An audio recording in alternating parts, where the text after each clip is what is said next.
This lesson details the safety protocols for the installation and maintenance of heat pumps.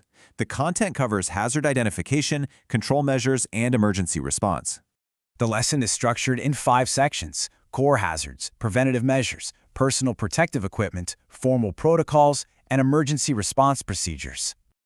This section identifies the 3 primary categories of hazards inherent to heat pump systems: electrical, pressure, and chemical. Understanding these risks is foundational to applying effective controls. Electrical systems and heat pumps present a lethal risk, not only from the main power supply, but also from stored energy and components, which can remain energized after power is disconnected. Key electrical risks include high-voltage mains, stored DC charge in capacitors exceeding 600 volts, and high-current backup heaters. The guiding principle is to treat all circuits as live until formally proven to be de-energized.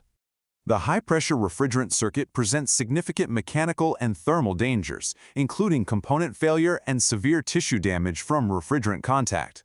Operating pressures that can exceed 40 bar create risks of component rupture and refrigerant injection injury. Liquid refrigerant can cause severe frostbite at temperatures below -40 degrees Celsius. The use of unregulated high-pressure nitrogen for testing presents an explosion hazard. Refrigerants and other system fluids present chemical, flammability, and asphyxiation risks. Specific hazards include skin and eye irritation from POE oil and glycol.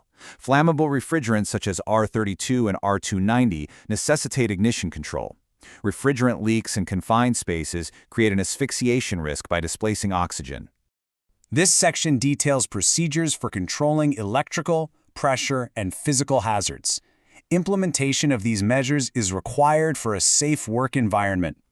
The lockout, tagout, tryout, or LOTO procedure is a primary safety protocol for electrical work. It is a formal process to verify and secure a zero-energy state before work begins. Procedures for handling refrigerants and high-pressure cylinders include prohibiting ignition sources near flammable refrigerants, ensuring adequate ventilation, and securing cylinders upright away from heat sources. A 2-stage regulator must be used for all high-pressure nitrogen testing. Manual handling of heavy components, such as outdoor units exceeding 100 kilograms, is a primary cause of musculoskeletal injury. This risk necessitates the use of mechanical aids or team lifting. Personal protective equipment, or PPE, functions as the final layer in the hierarchy of hazard control. It does not replace hazard elimination, but is a mandatory measure to protect against residual risks. Task-specific PPE is required. For example, live electrical testing requires 1,000-volt insulated gloves and flame-resistant clothing. Refrigerant handling requires vented goggles and cryogenic gauntlets to protect against liquid splash and frostbite.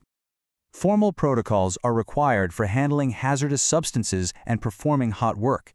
These protocols provide a structured method for managing high-risk activities. The Control of Substances Hazardous to Health, or COSH, regulations require a structured process for managing chemical risks. This process includes consulting safety data sheets, implementing controls, using specified PPE, and following correct disposal procedures. A formal hot work protocol is mandatory for brazing. This includes completing a permit, preparing the work area, purging pipework with oxygen-free nitrogen to prevent oxidation, and conducting a post-work fire watch. A correct and sequential response to an incident is necessary to minimize harm. This section details structured protocols for specific emergency scenarios. In a case of an electric shock, the first action is to break the electrical contact without touching the casualty. Subsequent steps include assessing the casualty, administering first aid, contacting emergency services, and reporting the incident. For a major refrigerant leak, immediate evacuation and ventilation are required to mitigate asphyxiation and flammability risks. All power and potential ignition sources must be isolated before any attempt to control the leak is made. A chemical splash to the eyes or skin requires immediate flushing with clean running water for a minimum of 15 minutes. Contaminated clothing must be removed, medical attention is required, and the substance's safety data sheet should be provided to the medical facility. The fire response protocol begins with raising an alarm. The fire is then assessed to determine if it can be fought safely with the correct extinguisher. If not, immediate evacuation is required. The correct fire extinguisher must be used for the class of fire. For example, water is forbidden on electrical fires. CO2 or dry powder extinguishers are required. This concludes the instructional portion of the lesson.